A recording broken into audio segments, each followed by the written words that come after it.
Hey guys, today let's learn how to insert the Google search bar to home screen. You need to do is once you have this application downloaded on your devices on your iOS or Apple devices.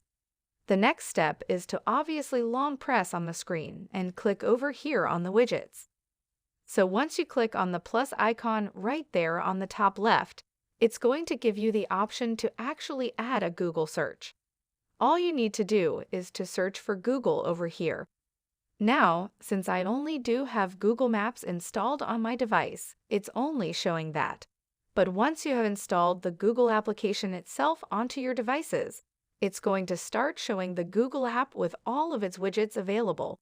And obviously since based on the Okay, I'm just going to show you guys that Google is my Google application is now downloaded.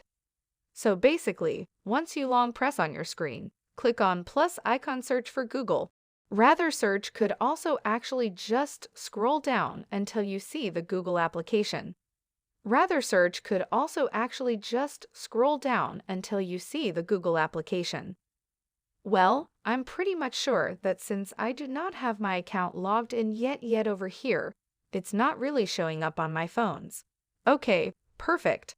So just click over here and click on No if you'd like to choose that, and then head on over to the settings of Google. Obviously, all you need to do is to turn over on to OK, so perfect. I am now logged into my device. Okay, so now all we need to do is to just do the same thing. The same thing as I did a while ago. Now, since you do have the option to add O, as you can see here, Google is now showing. So click on that click on. You could actually choose which size you want. Click on Add Widget. And now the Google search bar is now on your home screen. Thank you for watching this video. I'll see you in the next one.